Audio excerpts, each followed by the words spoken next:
행복한 안식일입니다. 예. 귀한 아름다운 찬양과 선율로 하나님께 영광 돌려주셔서 감사합니다. 창세기 27장의 말씀을 제가 먼저 봉독하겠습니다.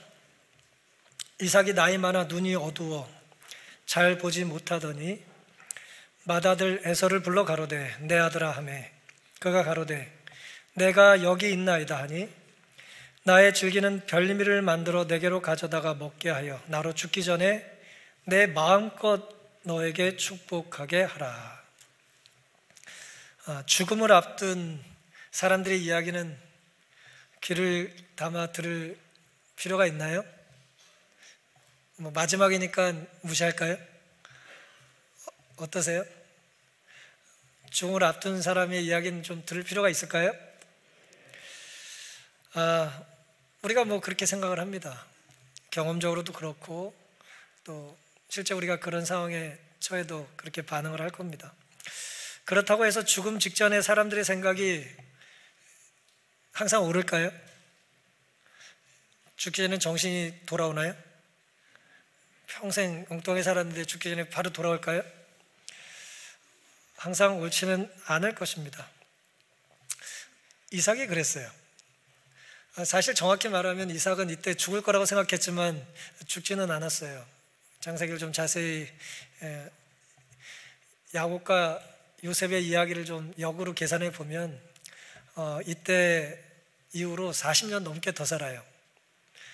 그러니까 40년, 정확히 43년쯤 되는데 자기 몸이 안 좋아 죽을 거라고 생각을 하고 이제 이혼을 하고 싶었던 거죠.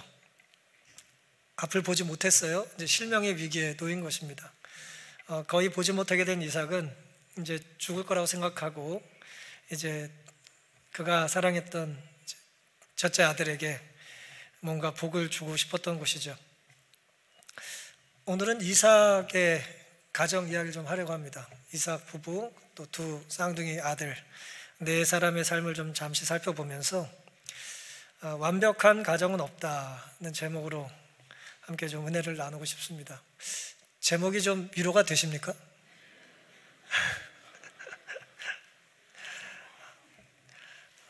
완벽한 가정은 있다 그러면 절망이 되는데 이삭의 가정도 완벽하지 않았다. 이삭뿐은 아니죠. 누구의 이름을 붙이더라도 완벽한 가정은 없습니다. 인간이 완벽하지 않는데 완벽하지 않은 사람이 2명 되고 4명 된다고 그게 완벽해질 수는 없잖아요. 이 연약한 인간의 삶에 가정사에 하나님께서 어떻게 역사하기를 원하시는지를 함께 좀 살펴보겠습니다.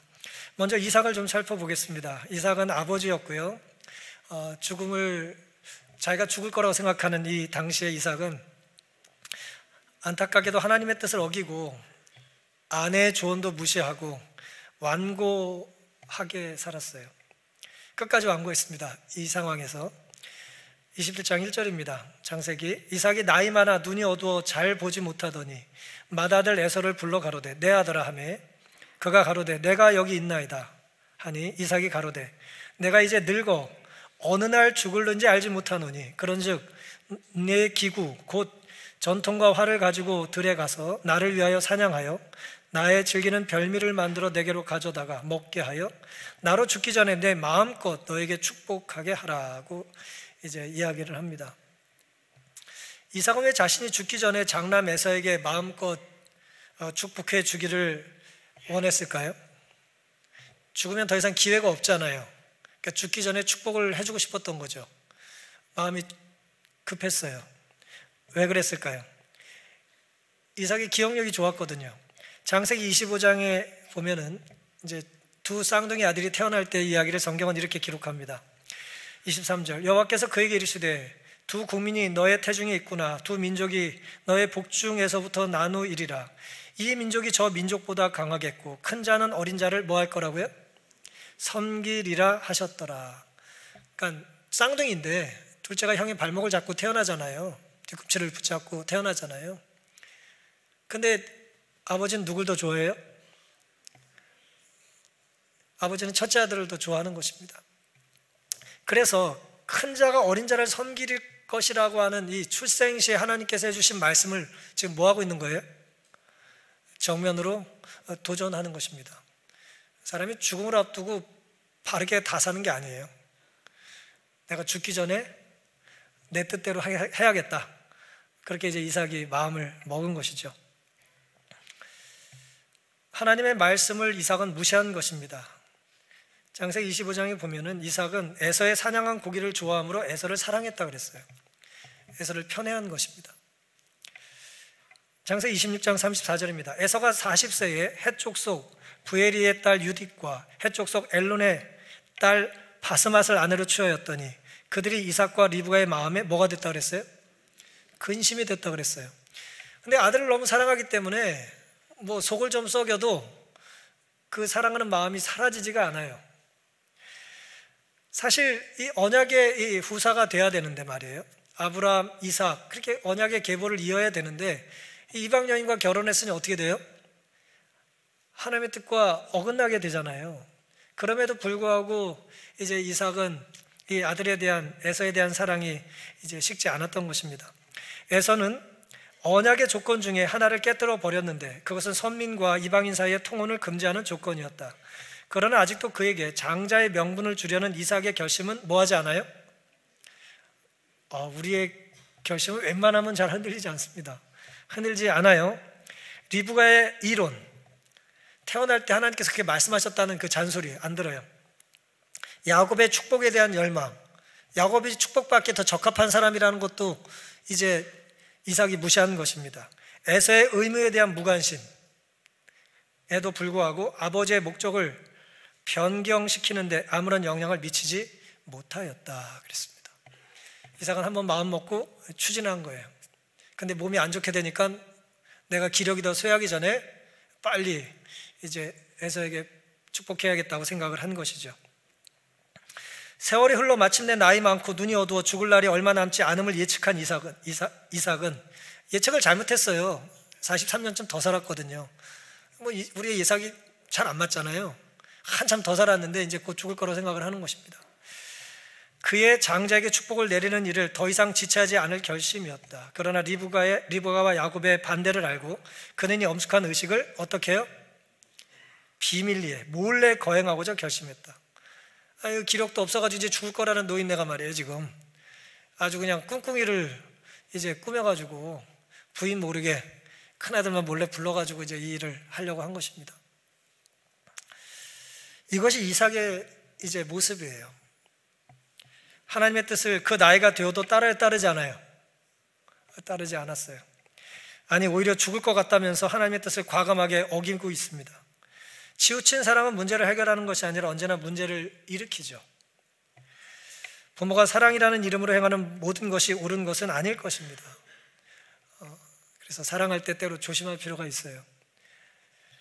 하나님보다 사람을 더 사랑한다면 그 내가 사랑하는 사람을 하나님이 선물로 나에게 맡기신 것임에도 불구하고 하나님보다 사람을 더 사랑한다면 그 결과가 좋을 수는 없을 것입니다. 두 번째 인물은 이제 리브가입니다. 이삭의 아내인데요. 하나님의 뜻을 따르기 위해서 리브가는 하나님의 뜻을 어겨요.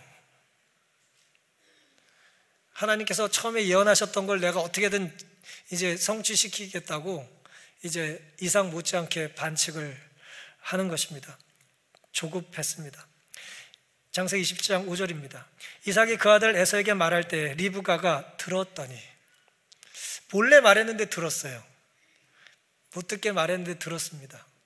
아무도 없을 줄 알고 얘기했는데 아주 그냥 촉이 예민한 리브가가 그걸 본 것입니다.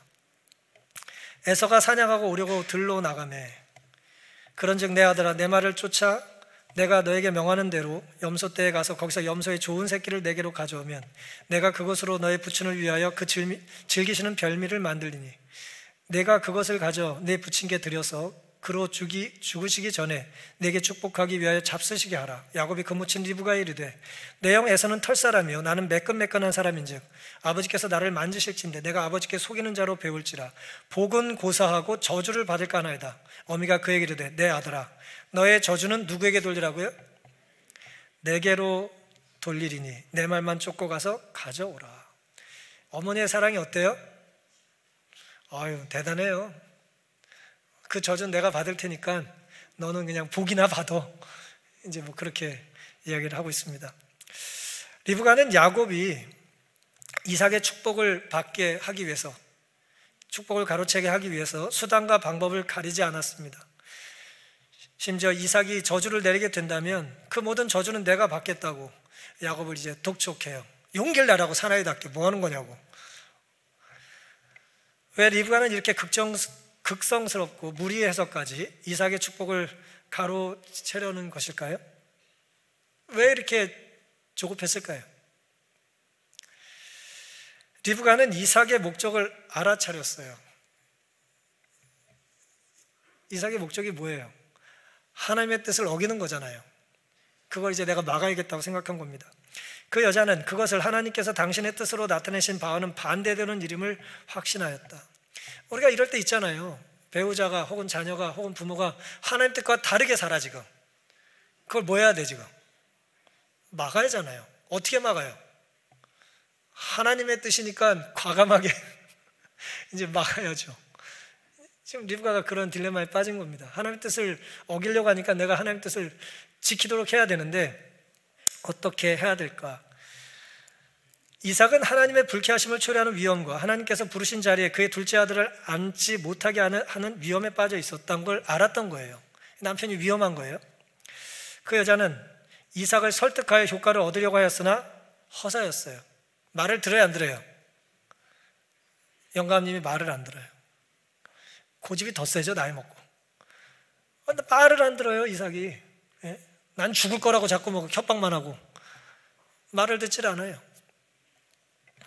그래서 술책을 쓰기로 결심했다 그랬습니다. 리브가가 처음부터 이런 여자는 아니었던 것 같아요. 여자는 뭐 하기 나름이에요? 너무 오래된 말인가요? 내가 이런 여자가 아니었는데 이런 남자 만나가지고 이렇게 투박해진 겁니다. 말이 통하지 않는 남편 때문에 하나님의 뜻을 어기는 모습을 참을 수가 없어서 하나님을 대적하는 이 미치광이 같은 사람을 멈출래니 나도 뭐 해야 돼요? 나도 정상으로는 제 상대를 할 수가 없게 된 것이죠. 제정신으로는 안 된다는 것입니다. 어떻게든 축복을 받아내야 한다는 거죠. 기만적인 행동을 할 수밖에 없다며 그는 야곱을 설득하는 데 성공했어요. 남편은 내 말을 잘 안 들었는데 누군 내 말을 들어요? 그 착한 둘째 아들 야곱은 내 말을 잘 들어요. 공을 많이 들였거든요, 어렸을 때부터. 엄마 말이라면 그냥 껌뻑 죽는 것입니다. 우리가 조심해야 될 게 뭘까요? 히브리서 10장 23절입니다. 또 약속하신 이는 미쁘시니. 하나님은 하나님의 약속을 지키십니까? 미쁘신다는 얘기는 약속을 지키신다는 뜻이에요. 신실하다는 뜻입니다. 하나님은 약속하셨고 약속을 지키십니다. 그걸 우리는 기다려야 됩니다. 히브리서 12장입니다. 모든 무거운 것과 얽매이기 쉬운 죄를 벗어버리고 인내로써 우리 앞에 당한 경주를 경주하며 믿음의 주여 또 온전케 하시는 이인 예수를 바라보자. 인내가 필요해요. 성도들의 인내가 마지막에만 필요한 게 아니라 신앙생활의 매 국면마다 필요해요. 매 단계마다 필요합니다. 매 시간마다 필요해요. 매 순간마다 필요해요. 인내가 필요해요. 하나님께서 야곱이 장자의 명분을 받으리라고 선언하셨으니 그들이 만일 믿음으로 그분께서 그들을 위해 일하실 때까지 기다렸더라면 그분의 말씀은 그분께서 정하신 때에 성취되었을 것이었다. 엄청난 약속입니다. 엄청난 말씀이에요. 하나님이 말씀하셨다면 이루어집니까? 이루어질 걸 믿고 기다렸으면 된다는 거예요. 그러나 오늘날 하나님의 자녀라고 공언하는 많은 사람들처럼 그들은 그 문제를 그분께 뭐 하지 않아요? 맡기려고 하지 않았다. 하나님께 맡기는 게 불안해. 하나님이 좀 힘이 빠지신 것 같고 하나님이 내 삶엔 개입을 안 하시는 것 같고 눈앞에 보이는 이 경제 문제, 이 건강의 문제에서는 하나님이 좀 옆에 계신 것 같아요. 나와 좀 떨어져 계신 것 같은 거예요. 하나님께 맡기지 못한다는 거예요. 리브가는 자신이 아들에게 한 잘못된 권고를 통절히 회개하였다. 이것이 야곱을 리브가에서 분리시킨 원인이 되었고 그 여자는, 리브가는 그 사랑하는 아들의 얼굴을 다시는 보지 못했어요. 오늘 우리의 오판이 최대한 좋은 일을 하기 위해서 애를 쓴다고 하지만 이게 오판이라는 것, 정말 최악의 수라고 하는 걸 우리는 이제 언젠가 깨닫게 된다는 것입니다. 우리가 리브가라면 우린 기다릴 수 있었을까요? 남편은 내 말 듣지도 않고, 내가 사랑하는 둘째 아들은 그냥 저기 그냥 천덕꾸리기처럼 사는데 우리가 개입 안 하고 기다릴 수 있었을까요?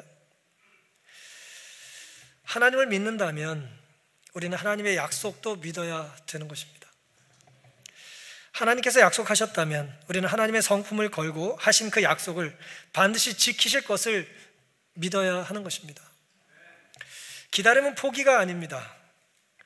기다림은 나약함도 아니고 기다림은 패배도 아니에요. 기다림은 가장 확실한 신앙 고백입니다.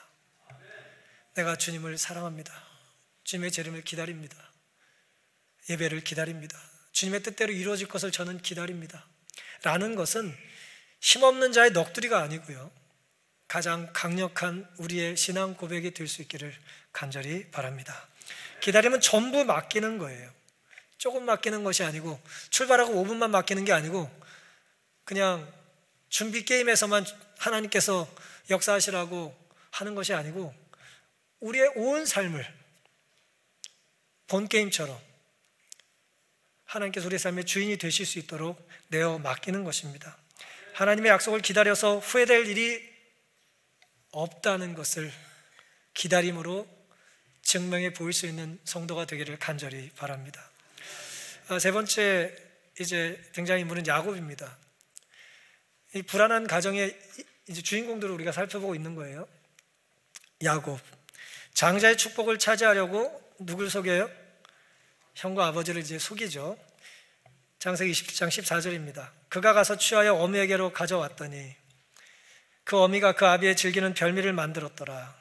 리브가가 집 안 자기 처소에 있는 맏아들 에서의 좋은 의복을 취하여 작은 아들 에서에게 입히고 또 염소 새끼의 가죽으로 그 손과 목에 매끈매끈한 곳에 꾸미고 그 만든 별미와 떡을 자기 아들 야곱의 손에 주매 야곱이 그 아비 이삭에게 가까이 가니 이삭이 만지며 가로되, 앞을 잘 못 보고 있으니까 이제 만지는 거예요. 만지며 가로되, 음성은 야곱의 음성이나 손은 에서의 손이로다. 갸우뚱한 거예요. 하며 그 손이 형 에서의 손과 같이 털이 있으므로 능히 분별치 못하고 하였더라. 이삭이 가로되, 네가 참 내 아들 에서냐? 그가 대답하되, 그러하니이다. 야곱은 어쩔 수 없이 리브가의 회유에 노란한 게 아니라요, 어머니가 하기 싫은 거 어쩔 수 없이 그냥 하라고 해가지고 뭐 마지못해 한 게 아니고 적극적으로 동참했어요. 시작은 자기 계획은 아니었을지 모르지만 자기가 좋아하는 일이잖아요. 자기도 꿈꾸는 일이잖아요. 어머니가 저주까지 가지고 가시겠다고 하니까 할 수 없지 그러면서 이제 적극적으로 이제 동참을 해요. 양도 잡고 어머니가 갖다 주고, 어머니가 옷을 입혀줄 때 뭐예요? 옷 아무나 못 입혀요. 힘주고 있으면 옷 못 입혀요. 옷을 좀 잘 좀 입혀주세요. 그리고 이제 붙일 때 막 갖다 대고 막 그랬겠죠. 적극적으로 이제 동참한 거예요. 공범이죠. 어머니가 만들어주신 음식을 들고 아버지에게 나아갑니다. 내 아들아, 네가 누구냐? 이런 질문을 보통 부모가 자식에게 하나요? 의심스러운 거예요. 눈이 나빠지면 촉이 발달해가지고 의심이 많아지는 거예요. 네 아들아, 내 아들아, 네가 누구냐? 굉장히 인상적인 의미심장한 질문이 아닙니까? 이삭은 시력을 잃었을 뿐 치매를 앓은 건 아니기 때문에 분별력이 다 사라진 건 아니에요. 분장한 야곱이 어딘가 이상했을 겁니다. 몸무게도 좀 달랐을 거고 소리도 좀 달랐을 거고, 아무래도 목소리가 너무 달랐잖아요.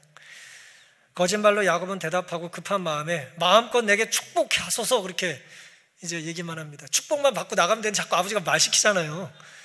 가만히 계시고 그냥 축복하세요 이렇게. 축복하면 볼일 끝난다 이거예요. 그렇게 이제 이야기를 합니다. 불안했죠.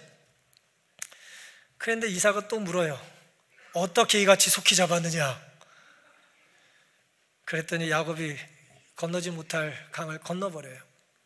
아버지의 하나님 여호와께서 나로 순적히 만나게 하셨나이다. 이 죄가 점점 커지죠.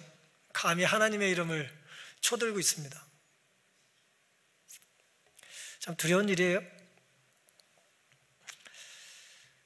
그래도 이삭이 미심쩍어서 내 아들아 가까이 와라. 네가 과연 내 아들 에서인지 아니지 내가 너를 만지려 하노라. 이삭이 의아해하면서 음성은 야곱의 음성이나 손은 에서의 손이로다. 이거 손을 믿어야 될지 뭘 믿어야 될지 모르겠어요. 귀를 믿어야 될지 말이에요. 눈은 안 보이고 어떻게 뭘 믿을까요? 어떻게 해야 됩니까? 우리 감각이 이렇게 연약해질 때 우리는 뭘 믿어야 될까요?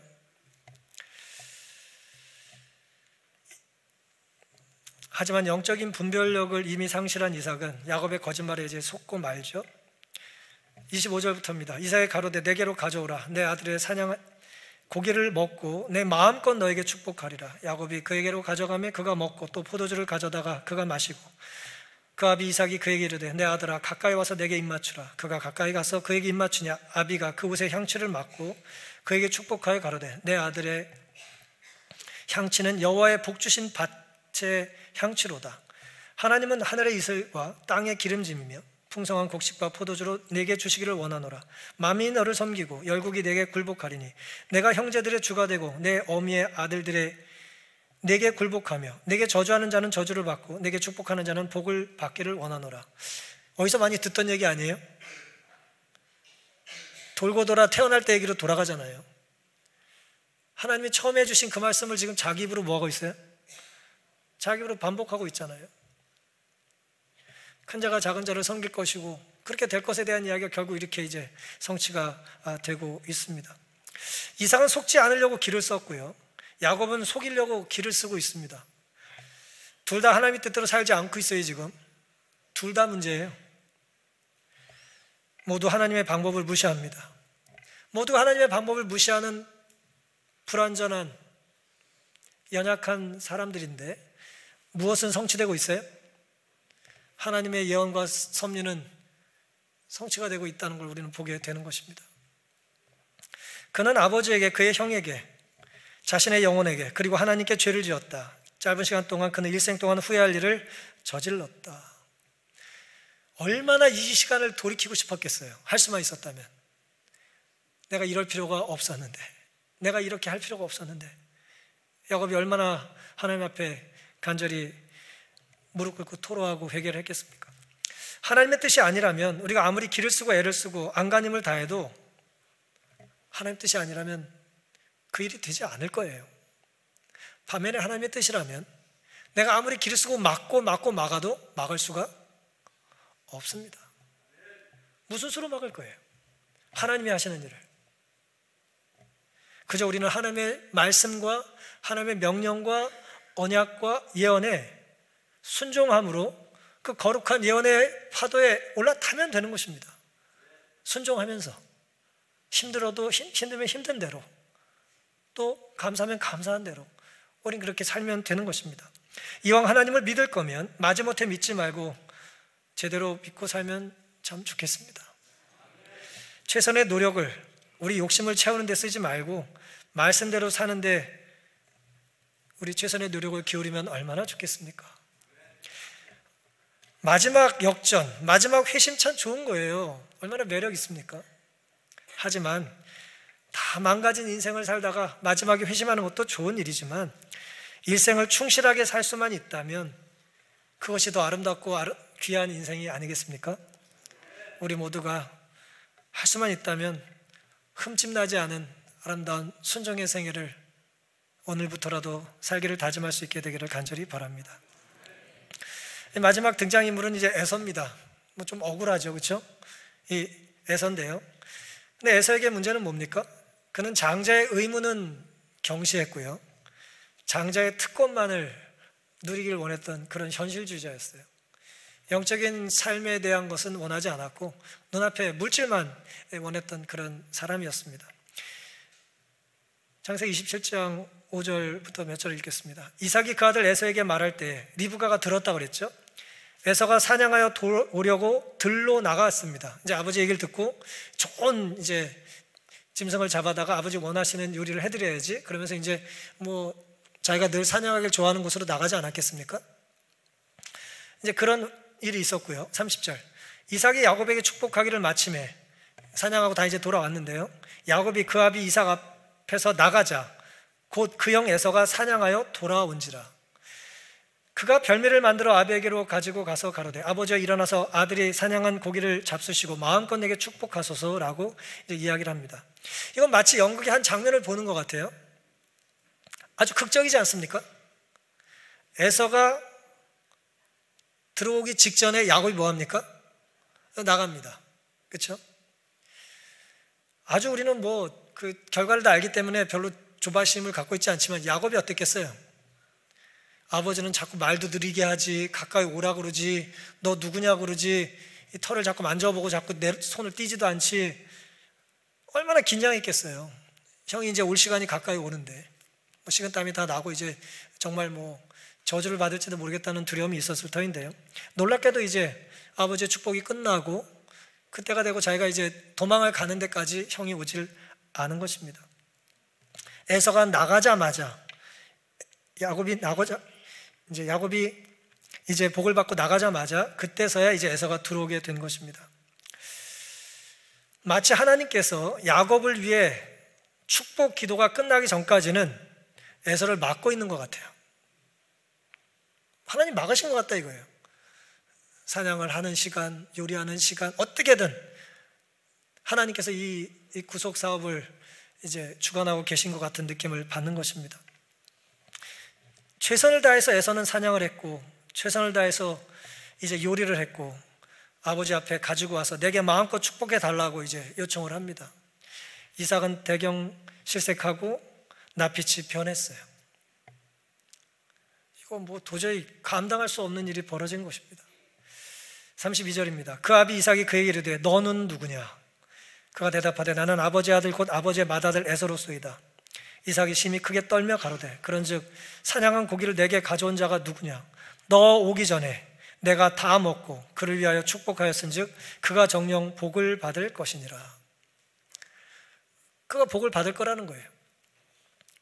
에서가 그 아비의 말을 듣고 방성대곡하며 아비에게 이르되 내 아버지여 내게 축복하소서, 내게도 그리하소서. 이삭이 가로되 네 아우가 간교하게 와서 너의 복을 빼앗았도다.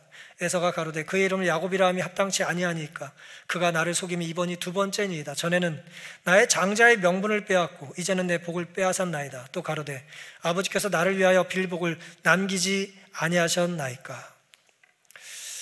이삭은 너는 누구냐는 말을 이제 한 번 더 에서에게 하고 있어요.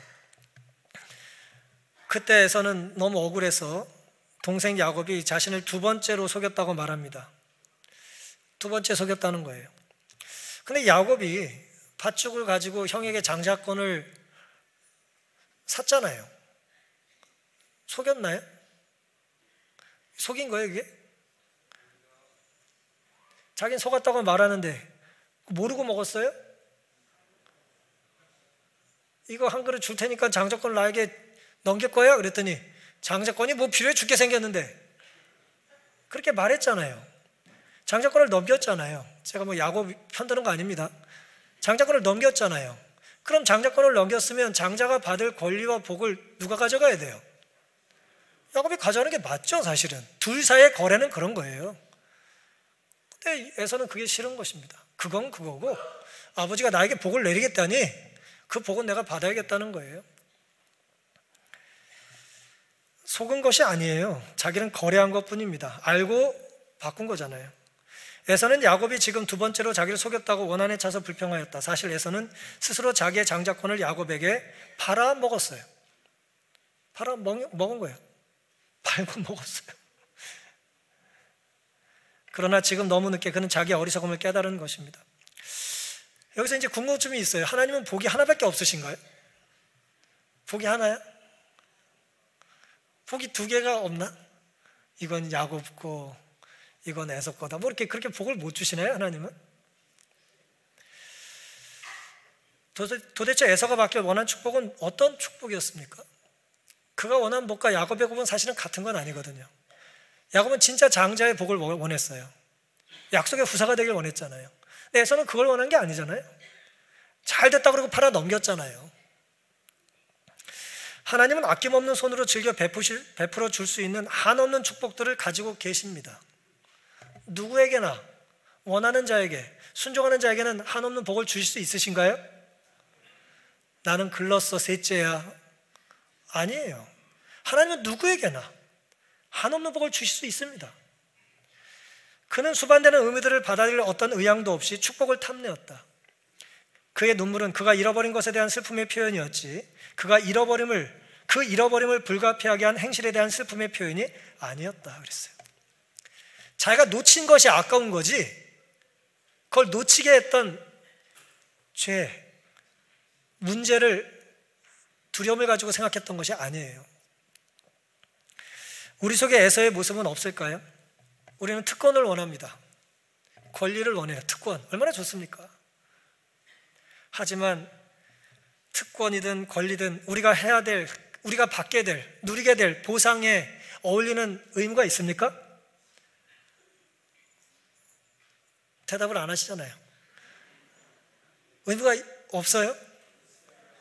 자녀라면, 아버지의 자녀라면 자녀로서 감당해야 될 거룩한 의무가 없습니까? 유산은 받고 싶지만 어버이날은 없었으면 좋겠어요? 태어나고 보니까 돈만 많으면 좋겠어요? 참 안타까운 일이죠. 그러면 여러분의 자녀도 그걸 기대하면 여러분 빨리 돌아가셔야 돼요? 온 세상이 망가지는 거죠. 사랑은 없고 관계는 없고 물질만 계속 폭탄처럼 왔다 갔다 하면서, 그게 무슨 망할 세상이죠. 그런 세상에 살고 싶으세요? 에서는 야곱을 원망하는 대신에 내가 잘못 생각했구나, 내가 죄를 졌구나, 내가 또 오판했구나라고 생각하면서 그제라도 하나님께 축복받을 수 있는 삶을 살았다면 얼마나 좋았겠어요. 하나님, 제가 장자의 축복을 제가 동생에게 넘겼습니다. 사실 그게 정직한 거래죠. 제가 아버지의 복을 탐했다는 건 제 잘못입니다. 하지만 제가 지금부터라도 바르게 살기를 원하오니 제가 회개할 테니까 저기 하나님, 내가 자식들을 결혼해가지고 자식이 또 컸거든요. 이미 내가 자식들 믿음 안에 잘 키울 수 있도록 하나님 도와달라고 기도했다면 얼마나 좋았겠어요? 이삭의 축복 기도에 뭔 힘이 있겠어요? 복은 누가 주시는 거예요? 하나님이 주시는 거예요. 하나님 무슨 이삭의 축복 기도에 끌려가지고 주고 싶지 않은데 제가 기도하니 줘야지 그러십니까? 그렇지 않아요. 복을 받을 만한 선택을 야곱은 한 거예요. 비열한 방법이었지만 에서는 그런 선택을 하지 않았던 것입니다. 하나님은 마지에게만 복을 주시는 분이 아닙니다. 막둥이로 태어나가지고 억울한 분들 계시죠? 하나님은 그런 분이 아니에요. 막내에겐 줄 복이 없다, 그런 거 없습니다. 하나님은 모두에게 넉넉한 복을 줄 수 있는 분이에요. 하나님께서 기뻐 복을 줄 수 있는 선택을 하며 사시기를 간절히 바랍니다.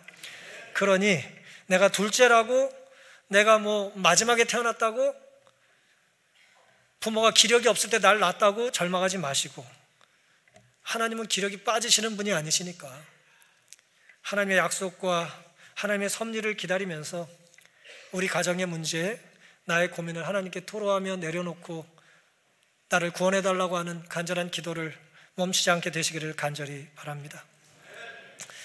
필립 잠바로도 존 보이드라는 사람이 쓴 나는 왜 시간에 쫓기는가라고 하는 이제 스탠포드 심리학 교수가 쓴 책이 있는데요.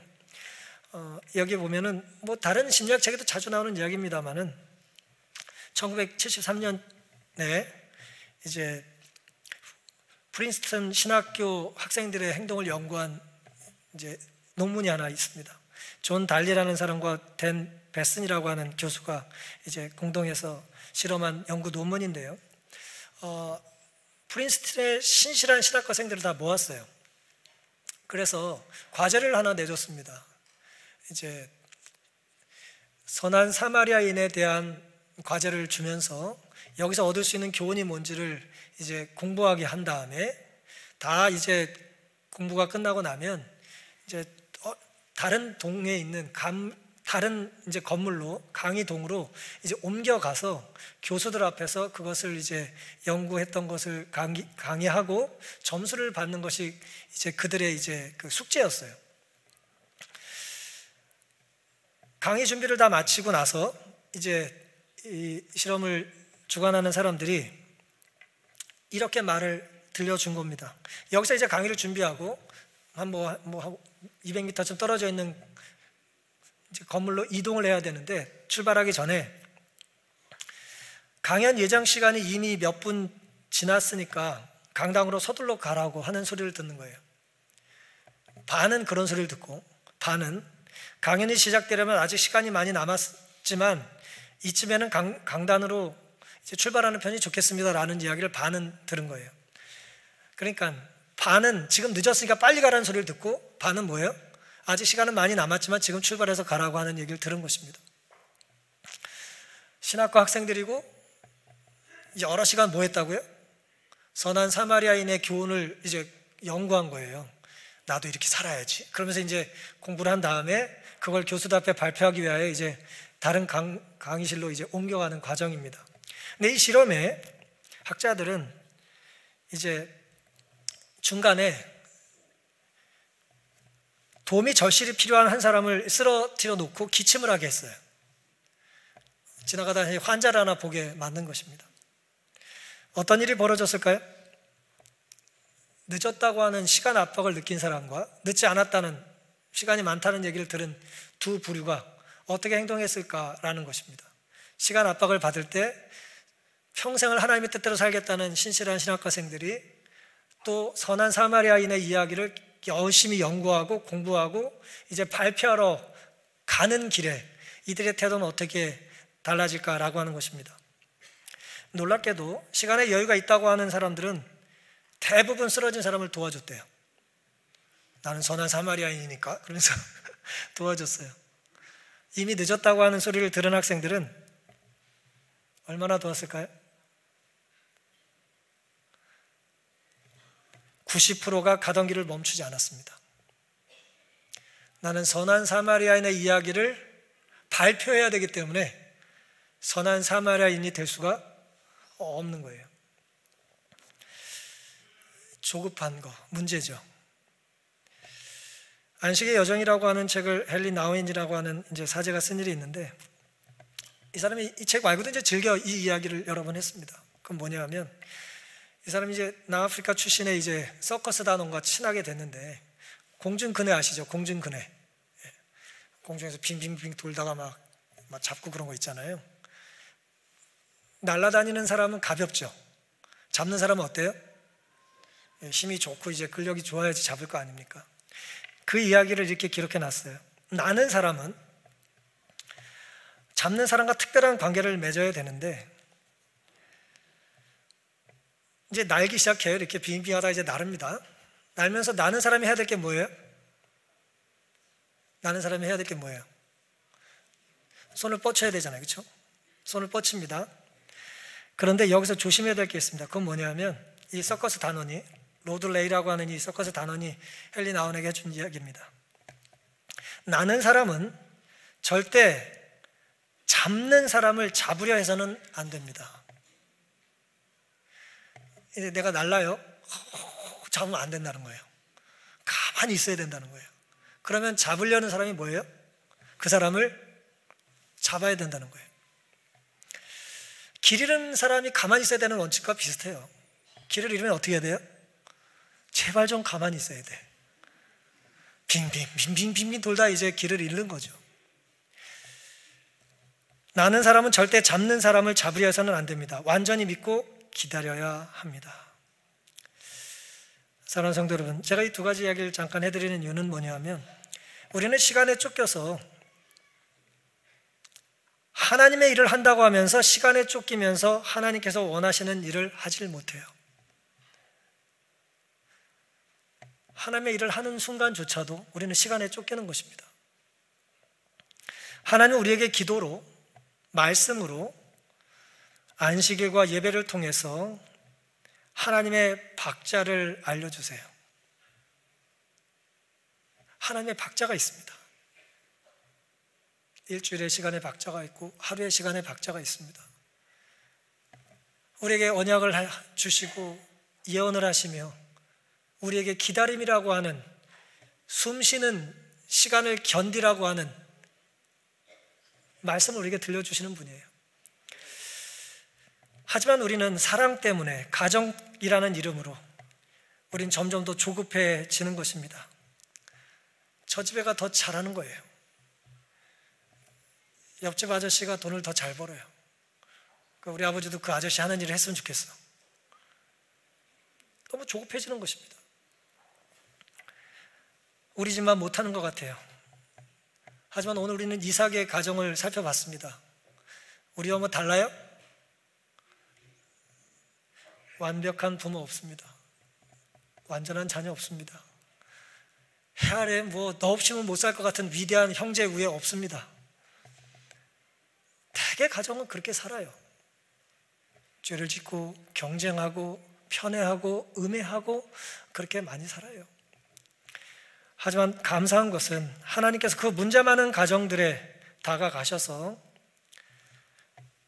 그들을 서로 더 사랑한다는 마음으로 망가져 갈 때에 하나님은 더 큰 사랑으로 그들에게 구원의 손길을 펼쳐 보이신다는 것입니다. 이삭은 완고했고 리브가는 조급했고 야곱은 초조했고 에서는 두려웠습니다. 하지만 어떤 마음의 상태라도 과감히 하나님의 명령 아래 멈출 수 있게 되기를 간절히 바랍니다. 하나님의 약속 앞에 내 욕망을 내려놓는 훈련을 하며 살면 좋겠습니다. 공중근의 서커스 단원처럼 진정 자유롭게 날기 위해서는 손을 펼치되 힘을 빼는 것입니다. 하나님을 내가 가장 적당할 때 잡아야지. 불가능해요. 우리가 하나님을 잡는 게 아니라 하나님이 우리를 언제든 마음껏 잡으실 수 있도록 우리는 순종하며 힘을 빼는 연습을 날마다 하고 살아야 되는 것입니다. 그런 훈련의 시간이 기도의 시간일 것이고요. 그런 훈련의 날이 안식일의 기다림이 됐으면 정말 좋겠습니다. 우리 가정의 문제를 하나님께서 해결해 주실 수 있도록 기회를 드려보시지 않겠습니까? 우리 오늘 함께 예배드리는 학생들 함께 예배드리는 날인데 아이들 공부와 진로 문제로 얼마나 힘들겠어요? 10대 시절의 그 힘든 문제를 하나님께 내려놓고 살게 되시기를 간절히 바랍니다. 우리 생각과 계획에 힘을 빼시기 바랍니다. 힘이 너무 들어가요. 힘을 빼보시기 바랍니다. 완벽한 가정은 없습니다. 어느 부모, 어느 자녀도 완전하지 않습니다. 하지만 하나님은 불완전한 우리 가정을 통해서 구원의 계획을 이루어 가십니까? 이왕 이루어 가실 구원의 계획에 우리가 저항하는 사람이 아니라 순응하고 동참하는 순종의 백성들이 되기를 다짐하는 또 살아갈 한 주가 되기를 바라면서 오늘 말씀을 마치겠습니다.